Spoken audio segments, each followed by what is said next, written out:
சற்று முன் திமுகவில் இணைந்த அதிமுகவின் முக்கிய முதல்வர் வேட்பாளர். அதிர்ச்சியில் உறைந்த எடப்பாடி. அதிமுக பாஜக கூட்டணிக்கு தமிழகத்தில் விழுந்த மிகப்பெரிய இடி. அதாவது தமிழக அரசியல் களம் என்பது இப்போது சூடுபிடித்திருக்கிறது. அதற்கு காரணம் சட்டமன்ற தேர்தல் தொடங்க இருப்பதால் தமிழக அரசியல் கட்சிகள் அனைத்தும் தீவிரமான தேர்தல் பிரச்சாரங்களில் ஈடுபட்டு வருகிறது.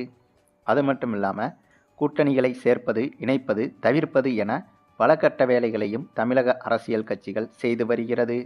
அதுவும் கூட்டணிகளின் அடிப்படையில் பார்த்தாலும், தேர்தல் அறிக்கைகளின் அடிப்படையிலும் பார்த்தாலும் திமுக தான் இப்போது முன்னிலையிலும் இருக்கிறது. திமுக கூட்டணி என்பது யானை பலமாக இருந்து வருகிறது. இதுபோக பொங்கல் பரிசு 3000 ரூபாய், மகளிர் தொகை 5000 ரூபாய் என அடுத்தடுத்து பொதுமக்களுக்கு பரிசு தொகைகளை வாரி வழங்கி வருகிறது திமுக.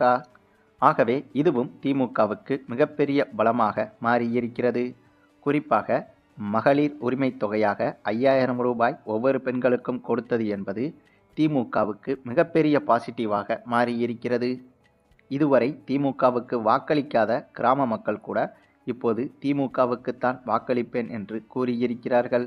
5000 ரூபாய் வாங்கியதற்கு பிறகு மற்ற கட்சிகளுக்கு வாக்களிப்பது துரோகம் என்றும் கருதுகிறார்கள். நிறைய பாமர மக்கள்கள் இதே கருத்தை தான் கூறி வருகின்றனர். அதுவும் தமிழகத்தை பொறுத்தவரையிலும் ஒவ்வொரு தேர்தலில் வெற்றி பெற வேண்டுமென்றால் பெண்களின் வாக்கு என்பது கண்டிப்பாக முக்கியம். பெண்களின் வாக்குகள் தான் வெற்றியை தீர்மானிக்கிறது. ஆகவே அந்த இடத்தில் மகளிருக்கு 5000 ரூபாய் கொடுத்தது என்பது முதல்வர் ஸ்டாலின் அவர்கள் மிகப்பெரிய மாஸ்டர் ஸ்ட்ரோக் செய்துவிட்டார் என்றுதான் சொல்ல வேண்டும். ஆகவே திமுக தான் இந்த தேர்தலில் வெற்றி பெறுவதற்கான ரேஸில் முன்னிலையிலும் இருக்கிறது. மேலும் விஜயின் கட்சியை பொறுத்தவரையில் இவர் கட்சி தொடங்கிய போது இவருக்கு இருந்த ஆதரவு என்பது கொஞ்சம் கொஞ்சமாக அதிகரித்து வந்தது. ஆனால் இவருடைய விவாகரத்து பிரச்சனையும் திரிசாவுடன் சுற்றி வரும் பிரச்சனையும் எப்போது வெளிவந்ததோ அப்போதே விஜயின் வாக்கு வங்கிகள் தலைகீழாக மாறியது. ஆகவே திமுகவை வீழ்த்த வேண்டுமென்றால் இப்போது தமிழகத்தில் எந்த ஒரு கட்சியும் இல்லை என்றே சொல்லலாம். அதனால்தான் அதிமுக கூட்டணி எப்படியாவது தங்களது கூட்டணிக்குள் விஜயை கொண்டு வர வேண்டும் என்று பல கட்ட முயற்சிகளையும் செய்து வருகிறது. இந்த பேச்சுவார்த்தையும் இப்போது தீவிரமாக சென்று கொண்டிருக்கிறது. அதே சமயம் என்னதான் அதிமுகவும் விஜயும் இனிமேல் சேர்ந்தாலும் கூட திமுகவின் வெற்றியை அவ்வளவு எளிதாக தடுக்க முடியாது. அதற்கு காரணம் திமுக தான் வெற்றி பெறப் போகிறது என்பது அரசியல் கட்சி தலைவர்கள் நிறைய பேருக்கு தெரிந்துவிட்டது. அதனால்தான் திமுகவை நோக்கி மட்டுமே தேமுதிக, ஓபிஎஸ் உள்ளிட்டவர்கள் சென்று வருகின்றனர். அதிலும் அண்மையில் அந்த வரிசையில் அதிமுகவின் மிக முக்கிய நபராக இருந்த எஸ்பி வேலுமணி அவர்களும் திமுகவில் இணைய இருப்பதாக தகவல்கள் வெளியாகியிருக்கிறது. இதற்கு மிக முக்கிய காரணம் எஸ்பி வேலுமணியை பொறுத்தவரையில் அதிமுகவின் முதல்வர் வேட்பாளருக்கு இணையானவர். ஆகவே இந்த தேர்தலில் இவருடைய ஆதரவாளர்கள் நிறைய பேருக்கு வெற்றி உத்தரவாதமாக கிடைக்கும் தொகுதிகளை கேட்டிருக்கிறார். ஆனால் எடப்பாடி தரப்பும் பாஜக தரப்பும் அத்தகைய தொகுதிகளை தர மறுத்திருக்கிறது. இதன் காரணமாக எஸ்பி வேலுமணியின் ஆதரவாளர்கள் 50க்கும் மேற்பட்ட முக்கியமான நபர்கள் அதிருப்தியில் இருப்பதாகவும் தெரிகிறது. ஆகவே அதிமுக கூட்டணிக்குள் இந்த ஒரு பிரச்சனை என்பது கடந்த சில நாட்களாகவே புகைச்சலாக இருந்து வருகிறது. அதே சமயம் எஸ்பி வேலுமணியை பொறுத்தவரையில் திமுகவின் முக்கிய நிர்வாகிகளிடமும் நெருக்கமாக இருக்கக்கூடியவர். ஆகவே கடந்த சில நாட்களாக அதிமுக கூட்டணியில் தனக்கு துரோகம் இழைக்கப்படுவதாக கருதிய எஸ்பி வேலுமணி திமுகவின் முக்கிய நிர்வாகிகளிடம் பேசி வருவதாகவும் தகவல்கள் வெளியானது.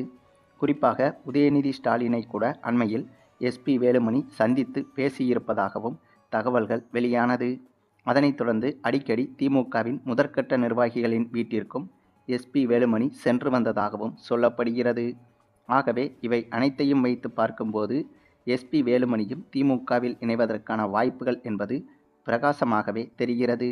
அப்படி எஸ்பி வேலுமணியும் இணைந்துவிட்டால், அதாவது திமுக கூட்டணியில் இணைந்துவிட்டால், கண்டிப்பாக இனி விஜயும் அதிமுக கூட்டணியும் இணைந்தாலும் கூட திமுகவை வெல்வது என்பது மிகவும் கடினமாகிவிடும். அதற்கு காரணம் பொதுமக்களாகிய நம்மளை விட அரசியலில் அனுபவம் வாய்ந்த பலருக்கும் தேர்தலின் முடிவுகள் என்பது ஓரளவுக்கு அவர்களால் கணிக்க முடியும். ஆகவே அந்த ஒரு காரணத்தால் தான் அரசியல் தலைவர்கள் பெரும்பாலானவர்கள் அதிமுக மற்றும் விஜயின் கட்சியை நம்பாமல் திமுகவை நோக்கி படையெடுத்து வருகின்றனர்.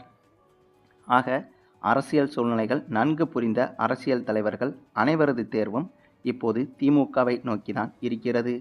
இதன் மூலமாகவே எளிதாக புரிந்து கொள்ள முடிகிறது, இந்த முறை திமுகவை வீழ்த்துவது என்பது அவ்வளவு எளிதான காரியமும் கிடையாது என்பது. அந்தளவுக்கு திமுகவின் கூட்டணி கட்சிகளும் பலமாக இருக்கிறது.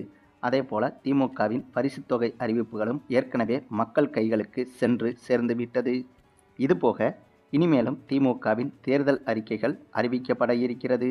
ஆகவே இவை அனைத்தையும் வைத்து பார்க்கும்போது அதிமுக கூட்டணி, விஜய் கூட்டணி தனித்து நின்றாலும் சரி, ஒன்றாக சேர்ந்து நின்றாலும் சரி, திமுகவை வீழ்த்துவது என்பது இந்த தேர்தலில் சாத்தியமில்லை என்பதை உணர்ந்து கொள்ள முடிகிறது.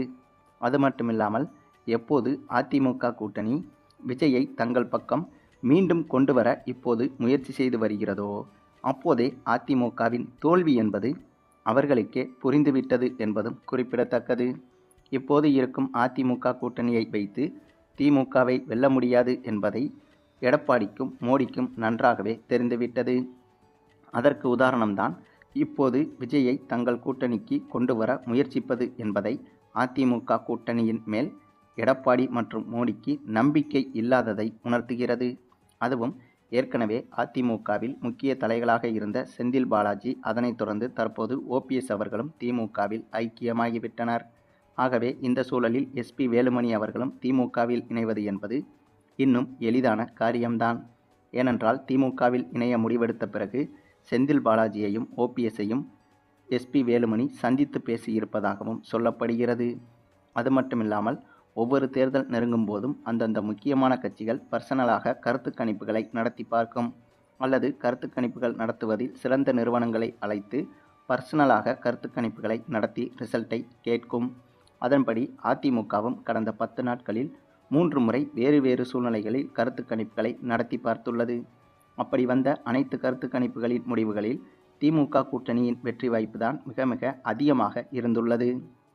அதுவும் வெற்றி வாய்ப்பு என்பதை விட கிட்டத்தட்ட 100% திமுக தான் வெற்றி பெறும் என்ற முடிவு என்பது அத்தகைய கருத்து கணிப்புகளில் வெளியாகியுள்ளது. ஆகவேதான் அதிமுக கூட்டணி என்பது இப்போது பயந்து உள்ளது. அதே சமயம் திமுக கூட்டணியை பொறுத்தவரையில் கூட்டணி என்பது போதும் என்ற அளவுக்கு நிரம்பி வழிந்து வருகிறது. ஆகவே இனிவரும் சிறு சிறு கட்சிகளை ஆதரிக்காமல் இப்போது இருக்கும் கூட்டணிகளை வைத்து திமுக போட்டியிட்டாலே எளிதாக வெற்றி பெற்றுவிடும். புதிய புதிய சிறு சிறு கட்சிகள் கூடுதலாக வருவதால் அவர்களுக்கு தொகுதிகளை ஒதுக்க வேண்டிய சூழ்நிலை திமுகவுக்கு ஏற்படுகிறது. அப்படி அவர்களுக்கு தொகுதியை ஒதுக்கும்போது திமுக போட்டியிடும் தொகுதிகளின் எண்ணிக்கை குறைந்துவிடும். இந்த விஷயம் என்பது திமுகவுக்கும் ஆபத்தாக மாறிவிடும்.